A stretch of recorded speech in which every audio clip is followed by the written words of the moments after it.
না, নমাজ পড়িতে এত আনন্দিত থাকতেন, নমাজ পড়িতে এত মগ্ন থাকতেন কি নমাজের হালাতে তার গা থেকে তীর টানা হতো, সে সাহাবী বুঝতে পারতেন না যে আমি নমাজে আছি, আর নমাজের হালাতে আমার টিনটার তার লোকে টানলো না।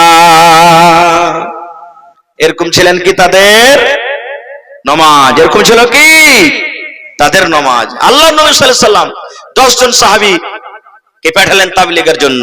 কিসের জন্য? মুনাফিক। মুনাফিক কাকে বলে? যারা উপরে উপরে মুসলমান দাবি করে কিন্তু ভিতরে মুসলমান নয়, একটু মুনাফিক। আয়েশা রাসূলকে বলছেন, ইয়া রাসূলুল্লাহ, আমরা নতুন নতুন মুসলমান হয়েছি, কিছু লোক আমাদের সাথে দেন যে আমাদেরকে পড়া শিখাবে, কোরআন শিখাবে। নবীজি 10 জন সাহাবীকে বললেন, যাও তোমরা আমাদের গ্রামে গিয়ে তোরাকে কোরআন শিখাবে। চলে গেলেন। যাওয়ার পর রাস্তাতে ওরা সিআইডি রেখেছিল, আরো লোকজন মুশরিকরাকে জমা করে রেখেছিল। মেলায় লম্বা ঘটনা, আমি যাব না ওদিকে। তারাকে মারবো বলে রাস্তা ঘেরাও করলো। 10 জন সাহাবী চড়ে এলেন কোথায়? পাহাড়ের উপরে। পাহাড়ের উপরে যখন চড়লে নামো থেকে তীর মারতে পারবে না তাদেরকে। এবার বলছে, এই মুসলমানেরা তোমরা নেমে এসো, তোমাদের সাথে ওয়াদা করছি তোমাদেরকে মারবো না, মারবো না তোমাদেরকে। 7 জন এলো না, 7 জনকে মেরে দিলেন। 3 জন নেমে এলেন। 3 জনের মধ্যে একজন হলো কে? খুবাইব রাদিয়াল্লাহু তাআলা আনহু। বাজারে তাকে বিক্রি করে দিলেন। বাজারে একজন মুশরিক তাকে কিনে নিল, কারণ গাজওয়ায়ে বাদরে এই খুবাইব রাদিয়াল্লাহু তাআলা আনহু তার বাপকে মেরেছিলেন, যে আমি খুবাইব কাজকে কিনে নিয়ে যে তাকে কাতাল করব, বাপের বদলা নিব। সমস্ত ডেট ফিক্স হয়ে গেল। হ্যাঁ, আজকে 15 তারিখ, 20 তারিখের দিন খুবাইবকে অমুক ময়দানে সুলিতে চড়া হবে, ডেট ফিক্স হয়ে গেল। এবার খুবাইব রাদিয়াল্লাহু তাআলা আনহু বাড়ির ভিতরে, জেল ঘরে বন্ধ আছে, একটা ঘরে বন্ধ আছে। খুবাইব জানলেন, ওরে আল্লাহ, আমাকে মুশরিকরা মারবে, সুলিতে চড়িয়ে দিবে। এবার খুবাইব রাদিয়াল্লাহু তাআলা আনহু হাত বাঁধা আছে, পা বাঁধা আছে। এবার খুবাইব রাদিয়াল্লাহু তাআলা আনহু বাড়ির লোককে ডাকতে বলছেন, ওরে আল্লাহর বান্দা, ও আল্লাহর বান্দিরা, তোমরা কো আমাকে মেরে দিবে, আমি মরে যাব, দুনিয়া থেকে আমি চলে যাব, পারলে তোমরা একটা অস্ত্র দাও, একটা বেলেট দাও, একটা পাতিখুর দাও, যেন আমি নিজের প্রাইভেট পার্টস গুলা সাফ করে নি, আমার বগলটা যেন সাফ করে নি, মোজগুলো আমার বড় হয়েছে যেন আমি কেটে নি, আমার সারামগার গোড়াতে যে চুলগুলো আছে আমি সাফ করে নি।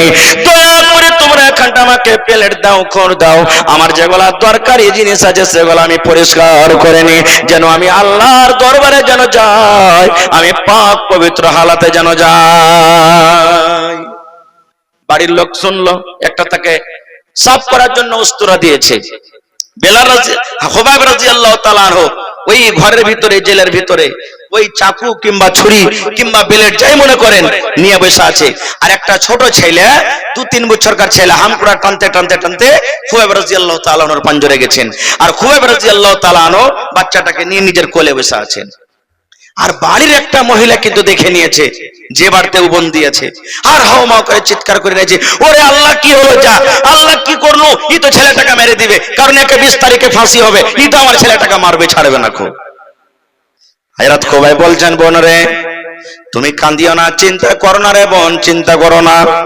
মুসলমান, আমরা মুসলমান কোনোদিন ওয়াদা খেলাপি করে না। আমরা হলাম আল্লাহর নবীর সাহাবী। আল্লাহর নবী আমাদেরকে ট্রেনিং দিয়েছেন, দিনের শিক্ষা দিয়েছেন। এই জন্য বাবুরে, তুমি চিৎকার করিও না, কান্নাকাটা করিও না। তোমার ছেলেটা আমার কাছে এসেছে বলে আমি কোলে নিয়েছি, তোমার ছেলেকে আমি সরিষা দ্বারা পরিমাণ ক্ষতি করবো না, নাও তোমার ছেলেটাকে নিয়ে চলে যাও। এবার সেই মহিলা বলছেন, আল্লাহ রে, আমি যখন খুবাইবের কাছে গেলাম, তার কাছে দেখলাম খাজুরের খোসা পড়ে আছে, নারিকেলের খোসা পড়ে আছে, আঙ্গুরের খোসা পড়ে আছে। আমি তাকে জিজ্ঞাসা করলাম, ভাই রে, তোমাকে তো আমরা ছাতু খেয়ে খেয়ে রাখছি রে ভাই, তোমাকে তো আমরা রুটি খাইয়া খাইয়া রাখছি, আজকে আঙ্গুর তোমাকে কে দিয়ে গেল? এই মদিনার ভিতরে, মক্কার ভিতরে তো আঙ্গুর এখন হয় না, এই আঙ্গুর তোমাকে কে দিয়ে গেল? এবার খুবাইব রাদিয়াল্লাহু তাআলা আনহু বললেন, ওরে আল্লাহর বান্দি, এই রোজে, এই খাজুর, এই আঙ্গুর আল্লাহ রাব্বুল আলামিন আমাকে দান করেছেন। কে দান করেছেন? আল্লাহ, সুবহানাল্লাহ। এবারে ঠিক 20 তারিখ এলো, গোটা দেশের মানুষ জমা হয়ে গেল, এখন খুবাইবকে ফাঁসিতে লটকানো হবে। এবার মক্কার বড় বড় নেতা সরদার তারা জমা হয়ে গেল, খুবাইবকে বলছেন, খুবাইব তুমি এখন মরে যাবে, দুনিয়া থেকে চলে যাবে, শেষ তোমার কোনো যদি আরমান থাকে বলো, শেষ খাইশ যদি থাকে বলো।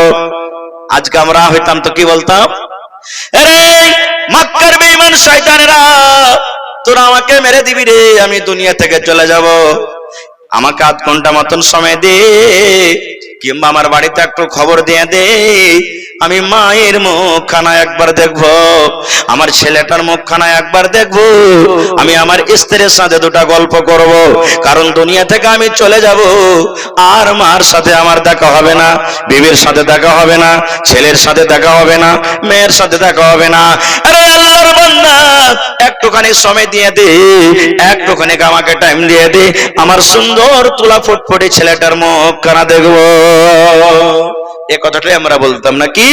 কিন্তু আল্লাহ নবীর সাহাবী যখন তাকে জিজ্ঞাসা করা হলো, খুবাইব তুমি তো মরে যাবে, শুলেতে তোমাকে ঝোলানো হবে, শেষ তোমার কোনো আরমান থাকেতে বলো, শেষ কোনো তোমার খাবার থাকেতে বলো, তোমার আশা পূর্ণ করা হবে, মত ছাড়া তুমি মত থেকে রেহাই পাবে না, এটা বাদ দিয়ে তুমি যা চাইবে তোমার দরকারকে পূর্ণ করা হবে। এই ভাই মুসলমান দেখেন, এবার খুবাইব রাদিয়াল্লাহু তাআলা আনহু বলছেন, রে মক্কার বেঈমানেরা, এই মক্কার মুশরিকরা, তোমরা শুনে নাও, আজকে আমি মায়ের মুখ দেখতে চাই না, বিবির মুখ দেখতে চাই না, ছেলের মুখ দেখতে চাই না রে, আজকে তোমরা আমাকে 10 মিনিট 15 মিনিট পর ফাঁসি দিয়ে দিবে, আধ ঘন্টা পর ফাঁসিতে ঝুলিয়ে দিবি, এই দেখো ফাঁসির দড়ি লটকানো হয়ে গেছে, রে আল্লাহর বান্দারা, আমাকে একটা শেষ আবদার তোমরা পূর্ণ করতে দাও, আমি ওযু করব, আর ওযু করার পর আমি 2 রাকাত আমি নামাজ পড়ব, আমি 2 রাকাত নামাজে আমি আল্লাহর সাথে কথা বলবো। কার সাথে? আল্লাহর সাথে কথা। মক্কার লোকেরা বলছে, হে এই চালি, বলছে হ্যাঁ যা। পানি দেওয়া হলো, ওযু করলেন, ওযু করার পর লম্বা নামাজকে করলেন না, শর্টকাটে নামাজ পড়লেন একবারে মুখতাসার ভাবে। একজন বেঈমান বলছেন, রে খুবাইব তোমরা তো নামাজ পড়ো লম্বা লম্বা কই না, আজকে তুমি এত শর্টকাটে নামাজ কেন পড়লে, কারণটা কি? তুমি যদি ইচ্ছা করতে নামাজটাকে তুমি লম্বা করতে পারতে। এবার খুবাইব রাদিয়াল্লাহু তাআলা আনহু বলছেন, আল্লাহর বান্দারা রে, আমরা হলাম আল্লাহর নবীর সাহাবী, ওরে সুবহানাল্লাহ, আমি যদি আজকে নামাজটাকে লম্বা করতাম তোমরা এই কথা আমাকে বলতে। দেখো খুবাইবকে দেখো, মরণের ভয়ে নামাজে লম্বা করে দিয়েছে, নামাজটাকে লম্বা করে দিয়েছে, এই কথাটা যেন তোমরা বলতে না পাও, এই জন্য আমি আল্লাহর সাথে কথা বললাম খুবই শর্টকাটে, চলো আমাকে কোথায় নিয়ে যাবে, এখন আমাকে মেরে দাও, খাতাল করে দাও। এবার তার গলাতে ফাঁসি লটকে দেওয়া হয়েছে, এখন খুজুরে খুবাইবকে মেরে দেওয়া হবে। এই টাইমের সময়তে মক্কার বেঈমান বলছেন, খুবাইব একটা কথা তুমি যদি বলতে পারো, তোমার মুখখানা দিয়ে একটা কথা যদি তুমি বলে দাও, আজকে তোমাকে এই বান্ধন থেকে, কাতাল থেকে তোমাকে আজাদ করে দেওয়া হবে। এবার বলছে কি কথা? বলছে খুবাইব রে, তুমি একটু খালি মুখ দিয়ে কথাটা বলে দাও, আজকে আমি ইসলামের জন্য, দ্বীনের জন্য মরছি, আজকে মোহাম্মদ বলে ছেলেটার জন্য আমি মরছি, ছেলেটার প্রতি যদি আমি ঈমান না আনতাম, তার কথা যদি আমি মা মানতাম, আজকে আমাকে ফাঁসি দেওয়া হতো না।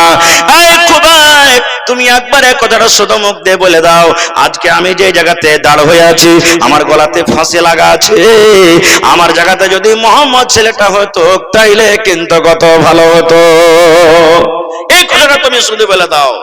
যেমন কথাটা বলা, খুবাইবের চোখ দিয়ে ঝরঝর করে পানি ঝরতে লাগলো, আর বলছেন, মক্কার বেঈমান রে, আল্লাহ রাব্বুল আলামিন যদি আমাকে 10 বার দুনিয়াতে হায়াত দেয়, আর 10 বার যদি আমাকে তোমরা ফাঁসি দাও, আর এই বারবার এই কথাটাই বলো, তুমি একবার বলো যেন আমার জায়গাতে নবী দাঁড় হয়ে যায়, এটা বলা দূরের কথা, আমি এই কথা বলতে পারবো না কি আমার নবীর পায়ে এখন কাঁটা গড়ে যায়, নারে তাকবীর, আমি এই কথাটাও বলতে পারবো না। মেরে দিলেন। শেষ আমল হলো কি? খুবাইবের শেষ আমল হলো কি? জোরে বলে, হায় রে আল্লাহ, বুঝতে পারলেন না? খুবাইব রাদিয়াল্লাহু তাআলা আনহুর শেষ আমল কি? আমাদেরও নামাজ হচ্ছে শেষ আমল নাকি? হয় না? কিন্তু জানাজার নামাজ লোকে পড়বে, আমরা পড়বো না। শেষ আমল তো হয়েছে, কিন্তু লোকে পড়বে, আমরা পড়বো না।